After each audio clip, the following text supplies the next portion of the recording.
The small birthday cake sat untouched. Candles flickered in silence. No guests, no gifts. Just a paralyzed mother staring at her reflection in the bakery window. She tried to smile for her son's sake, but when he asked if anyone was coming, her lips trembled. Then, out of nowhere, a stranger's voice cut through the loneliness. "Can we join you?" Before we dive in, drop a comment with where you're watching from, and don't forget to hit subscribe for more videos like this. Let's begin. The bakery was half empty that afternoon. Rain threatened to spill outside, casting a gray sheen over the streets of Asheville, North Carolina. Inside, a young boy sat beside his wheelchair-bound mother at a corner table. 2 paper hats, a small cake with 7 candles, and not a single guest in sight. A waitress kept glancing over, sympathy thick in her eyes.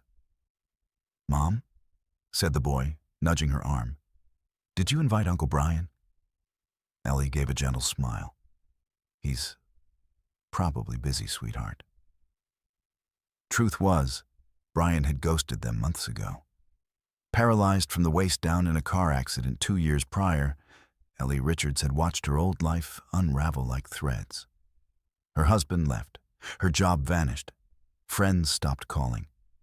And today, on her 32nd birthday, it felt like the world had quietly agreed she no longer mattered. But her son, Jacob, 7, bright-eyed, hopeful, refused to see the loneliness. To him, this table, this cake, this moment was magical. She reached for the knife. Her hands trembled. "Ready to make a wish?" "Only if you go first." Before she could answer, a man's voice asked softly behind her, "Do you mind if we sit?" She turned, and her breath caught. A man, early 30s, holding a small tray and wearing a slightly crooked smile. His daughter, maybe 5, hid behind his leg, peeking out with big green eyes. "We didn't want to interrupt," he added, but she saw the candles and asked if we could join the party. Ellie stared. Her eyes blinked fast. He noticed the wheelchair, didn't flinch, didn't pity her. He just stood there, calm, respectful. Jacob leaned in. "You can sit. It's Mom's birthday." The man chuckled. "Happy birthday, ma'am. I'm Daniel. This little rascal is Lily."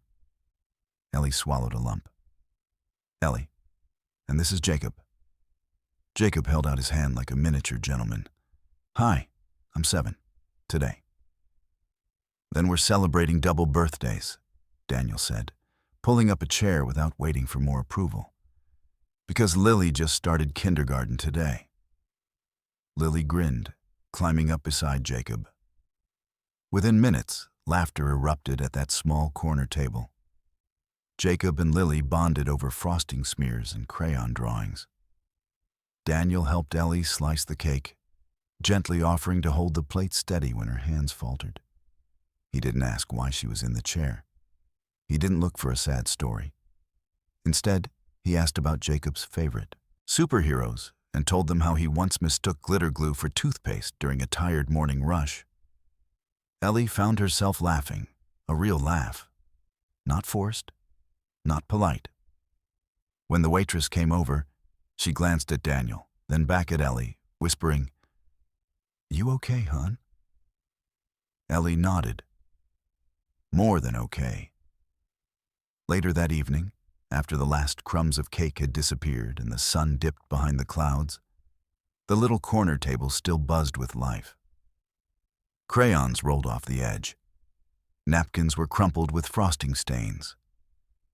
And for the first time in years, Ellie felt something she hadn't dared to hope for. Seen. Daniel sipped his lukewarm coffee, one arm resting protectively across Lily's chair as she leaned into Jacob's joke about a super spy sandwich. His eyes found Ellie's. "You sure you're okay with us crashing the party?" Ellie hesitated. "Honestly, why would you sit with us?" Daniel leaned back, expression softening. Because no one deserves to sit alone on their birthday, especially not someone who looks like she's been holding the weight of the world and still finds the strength to smile for her son. Her throat tightened. "You don't even know me." "Maybe not," he said, "but I know that look." What look? The one people wear when they've been abandoned, but still get up and show up for someone they love. Ellie looked down at her trembling fingers. "You a therapist or something?" Daniel laughed. "Marine. Well, former." "Explains the posture." She smiled. He nodded. "Got honorably discharged 2 years ago. Life's been a mess since. Lily's mom passed away during the pandemic. Everything changed overnight. I became full-time dad, full-time mechanic, and part-time magician trying to make ends meet." Ellie's face softened. "I'm sorry." "Don't be," he said. "Pain's a strange thing. It breaks us, yeah. But sometimes it makes us clearer." Her eyes glistened. "You're not like most people." He glanced at Jacob, who was now showing Lily how to fold a napkin into a spaceship. "Neither are you." Then, as if drawn by fate, Lily reached over and tucked a yellow crayon into Ellie's hand. "You forgot to draw," she said, smiling. Ellie laughed through a tear. She bent over a napkin and began sketching a heart. "I'm really bad at this." "No," Lily whispered. "You're trying. That's good." A silence fell between the adults.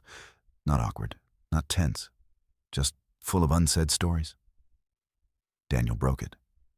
"Look, I know this is forward, but Jacob mentioned you used to be a designer?" Ellie blinked.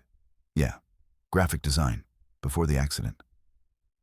"Ever thought about freelancing again?" She chuckled bitterly. "Hard to pitch clients when you can't even get into most buildings." Daniel tilted his head. "That's where people like me come in." "What do you mean?" "I manage a small veteran-owned garage. Been wanting to expand into digital marketing, build a stronger online presence, maybe even a storefront someday. But I suck at visuals. You've got talent. And heart. That's rare." Ellie stared. "Are you offering me a job?" "I'm offering you dignity. You deserve more than surviving." For a moment, she didn't breathe. Then Jacob looked up. "Mom, does this mean you'll have a job again?" She turned to him. "Maybe, baby, maybe." Daniel stood, helping Lily down. "Come by tomorrow. Just to chat, no pressure." "Where?" "Lincoln and 4th. Red door. Can't miss it." He pulled out his wallet and dropped a business card in front of her. Then he nodded gently. "Happy birthday, Ellie." And with that, he walked out into the night, his daughter skipping beside him, leaving behind a flickering candle, 2 empty chairs, and a woman who had no idea that her life had just begun again. Ellie stared at the business card long after Daniel and Lily had left. Guardian Auto and Repairs, Daniel Carter, owner and lead mechanic. The edges were worn, the ink slightly smudged, but the sincerity behind it felt stronger than any polished resume she'd ever seen. Jacob leaned into her lap, rubbing his eyes. "He's nice. I like them." She kissed the top of his head. "Me too." By morning, the rain had dried. Ellie rolled into the small garage at Lincoln and 4th just after 10 a.m. Nerves coiled in her chest.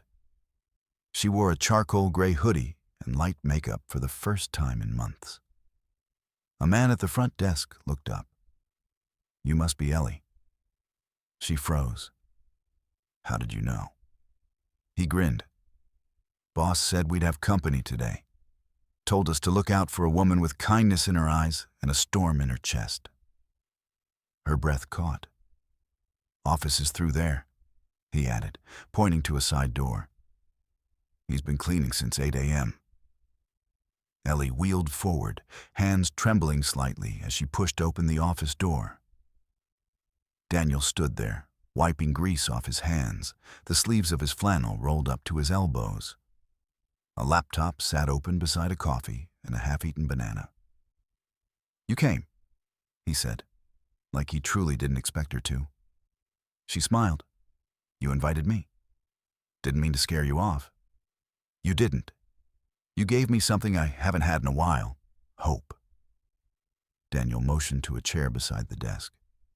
"Sit. Let me show you something." She parked her wheelchair beside the desk as he turned the laptop around. It displayed a rough mock-up of a website, a clunky, outdated mess with stock photos and Comic Sans headlines. "I built this after watching 15 YouTube tutorials and drinking far too much Red Bull," he admitted. Ellie couldn't help but chuckle. "This is a crime against design. I told you I needed help." She looked at the layout. "I could rebuild this, but I can't promise quick turnarounds. Some days I'm slower than others." He nodded. "I don't care about speed. I care about showing people who we really are, not just some garage. We're a place that fixes more than cars." She looked up at him. "You realize this is more than a job offer, right?" "Yeah," he said quietly. "I'm offering a seat at the table again." Over the next few weeks, Ellie transformed the site from disaster to masterpiece. Daniel gave her full creative freedom, trusting her judgment, praising her eye for color and emotion. Each afternoon, Jacob and Lily played in the back office with puzzles and toy tools, their laughter filling every corner of the garage. Something bloomed, something dangerous. Warmth, connection, the kind of feelings Ellie had taught herself to suppress, convinced that love was no longer hers to claim. But Daniel didn't just see her. He heard her silence. He read her pauses. He understood the tremor in her voice when she talked about being abandoned in the hospital recovery room. He never asked too much, never tried to fix her. He simply stayed. One night, after everyone else had gone, Ellie lingered at the desk, finishing up a final graphic banner for the homepage. Daniel walked in, coffee in hand. "Want to see the spark plug trick again?" She smiled. "Only if it involves fire." He raised an eyebrow. "You're finally growing a dark side." She looked up at him, lips parting, but the words didn't come. Instead, she whispered, "You walked in on my worst day and made it mean something." He set the coffee down slowly, then said the words that cracked something inside her wide open. "Maybe we both walked into something we needed." By the end of the second month, the site was live, clients were calling, and Daniel's garage was thriving in ways no one expected, not even him. Ellie had gone from cautiously contributing from the sidelines to becoming the heart of the brand. Her designs told stories of grit, of redemption, of engines and people that didn't give up. But with each late-night email and each casual coffee break, something else grew. Unspoken, unacknowledged, but undeniably present. One Friday, as they closed up shop, Ellie sat in the break room with Lily curled up asleep in her lap. Jacob sat on the floor beside her, building Lego towers with spare bolts from the garage floor. Daniel stood in the doorway, watching quietly. "She's comfortable with you," he said softly. Ellie nodded. "She trusts me." "I do too." She looked up. "Why?" Daniel stepped inside, leaning against the counter. "Because you show up. No matter how hard the day, you laugh when you're hurting. You help when no one's helped you." She tried to respond, but her throat tightened. Instead, she asked, "Can I tell you something?" "Anything." She shifted Lily gently onto the couch before wheeling closer, her voice low. "There was a moment about 8 months ago when I almost gave up. Not on life, not exactly, but on ever feeling again. I'd stare at the wall for hours. I stopped drawing. I stopped eating. Everything hurt, even being awake. Daniel's jaw flexed, but he didn't interrupt. I thought I was broken, she said, eyes wet. But the worst part was, I believed I deserved it, that I was just someone people left. Daniel crouched down, so their eyes met. Don't say that. It's true. No, Ellie. You're not someone people leave. You're someone people don't deserve. And that scares them. But not me. I see you. All of you. And if I have to fight through every wall you've built to remind you of your worth, I will. She gasped, but no tears came. Just breathe. Just relief. Because someone had finally said the words she'd begged the universe to say, "You're not broken." The next day, Ellie didn't come in. Daniel called. No answer. He texted. Nothing. By mid-afternoon, he drove to her apartment. Her car was there. Her curtains were drawn.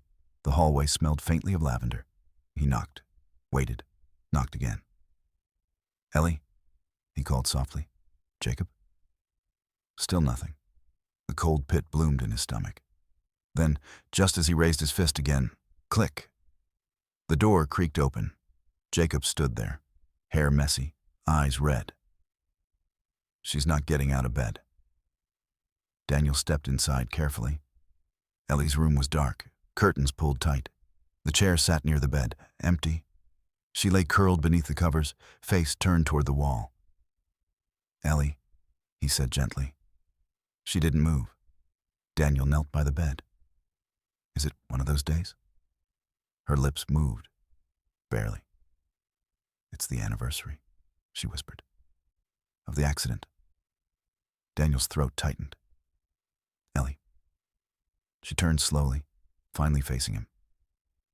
"I had plans that day. Jacob's field trip, I was late, rushing. He cried because I forgot his backpack. I snapped at him. Then I looked back at the road and it was too late." Daniel reached for her hand. She didn't pull away. "Guilt's a cruel liar," he said. "It tells you that your worst moment defines you. But it doesn't." She closed her eyes. "I relive it every year. The sound, the silence after. I wasn't supposed to make it out. But you did," he said. "And you raised a kind, brilliant boy who never stopped smiling. You showed up for him, and now you're showing up for others too." She looked at him, truly looked at him, and saw no pity, only presence. "You're not alone anymore, Ellie," he whispered. "You never have to be." That night, for the first time in years, Ellie slept without nightmares. Because the past didn't own her anymore. Someone had reached into her darkness and stayed. Weeks passed. The garage hummed with new life. Clients came not just for repairs, but for community, for something real. The brand Ellie built became a beacon. Her designs featured not flashy ads, but stories of single parents, of survivors, of second chances. The homepage tagline read, "We don't just fix cars, we rebuild people." Daniel called it cheesy. Ellie called it the truth. One afternoon, the mayor's office reached out. The city wanted to feature the garage in a local business spotlight campaign. They asked for a quote from the owner. Daniel laughed. "That's all you?" But she shook her head. "It's your garage." He looked at her then, with a softness that made her chest ache.